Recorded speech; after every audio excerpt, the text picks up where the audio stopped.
का नाम हम गौकर्ण रख देते हैं, जिसके कान गाय के समान हो, ऐसे विद्वान बालक का उन्होंने नाम रख दिया गौकर्ण। और फिर उनके गुणों का बखान किया पंडित जी। ये बालक आगे चल करके 4 वेद 6 शास्त्र 18 पुराण कंठस्थ याद करेगा और अपनी वाणी से जगत का कल्याण करेगा। अंत में भगवान श्री हरि का दर्शन करके संपूर्ण नगरी को वैकुंठ का अधिकारी बना करके स्वयं वैकुंठ जाकर के नित्य भगवान का दर्शन करेगा। इसी के द्वारा माता पिता का उद्धार होगा।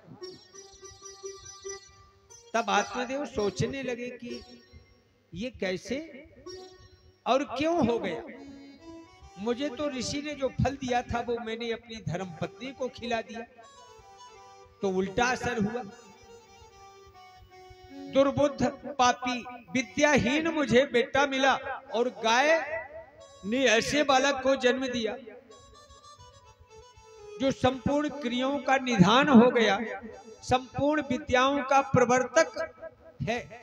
ऐसा विचार करके उन्होंने जय जयकार किया और बच्चे को लेकर के धुंधली के पास पहुंचे। कहने लगे कि तुम्हें दोनों बालकों की सेवा करनी है। बालकों की सेवा समय पर होने लगी बंधुओं, और समय आगे बढ़ा। जब ये बालक 5 वर्ष के हुए तो दोनों बालकों को लेकर के इन्होंने गुरुकुल में प्रवेश किया। ये विद्या पढ़ने लगे। 1 वर्ष के बाद गौकर्ण जी तो विद्यालय में रहे, लेकिन ये पापी धुंधकारी ईर्ष्यावश अपने घर आ गया।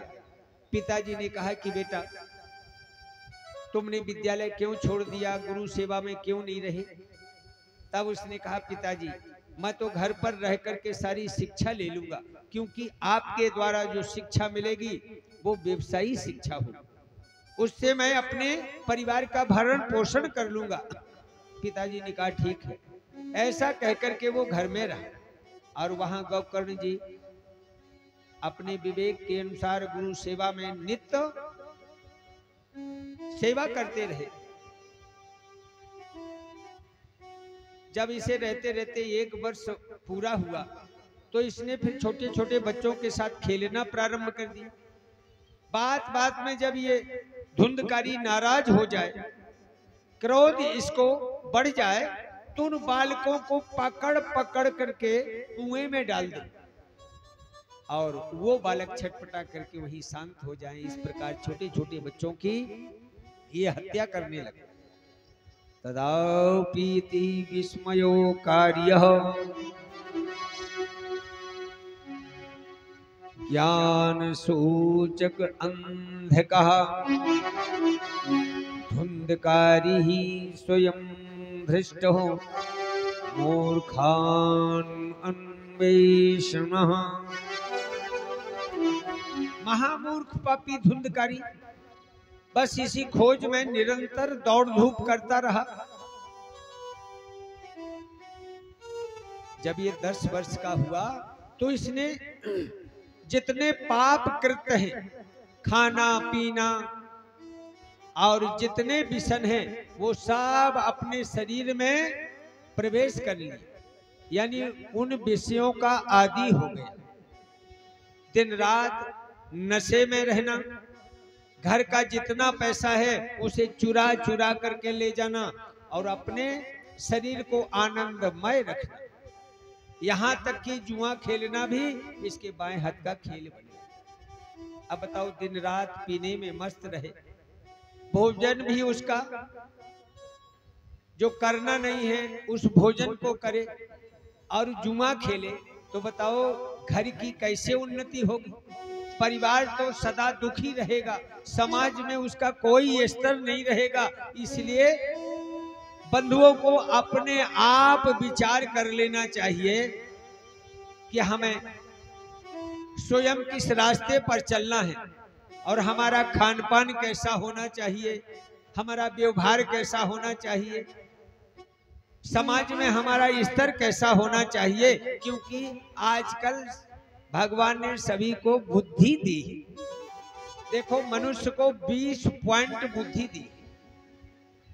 अब 20 पॉइंट में जितनी आप उपयोग में ला सके उतने आगे बढ़ जाएंगे। जैसे अपने मोबाइल्स में कितने फंक्शन हैं, कम से कम 53-54 फंक्शन। जो बड़े बूढ़े हैं ना, बब्बा चाचा, उन्हें तो 2 ही फंक्शन याद हैं, खोलना और लगना।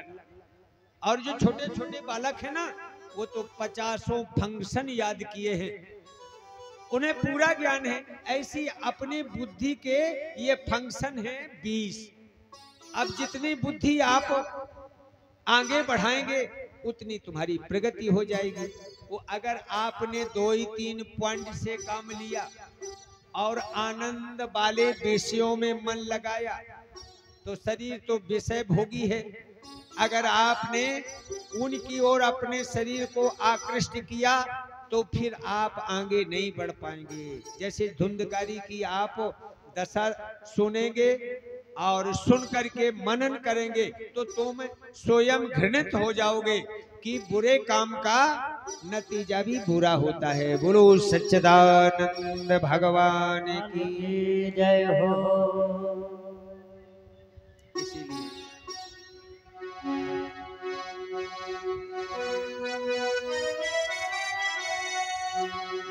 हर करे बने की कत न्यारी,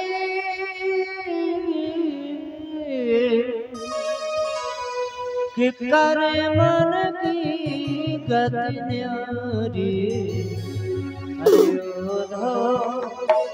ओधा कर मन की गत न्यारी।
जो जस कराही तो तस फल चाखा, जो जस कराही तो तस फल चाखा।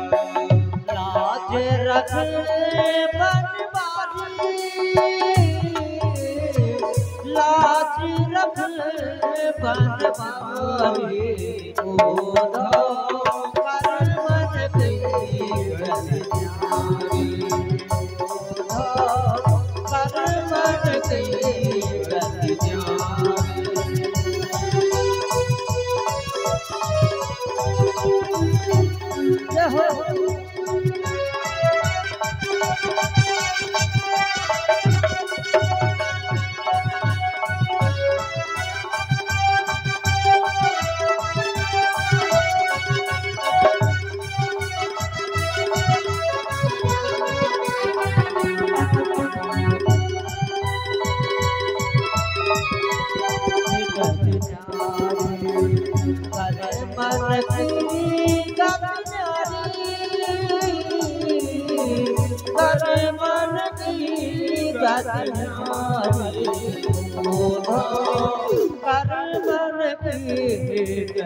बोलिए सच्चिदानंद भगवान की की जय हो।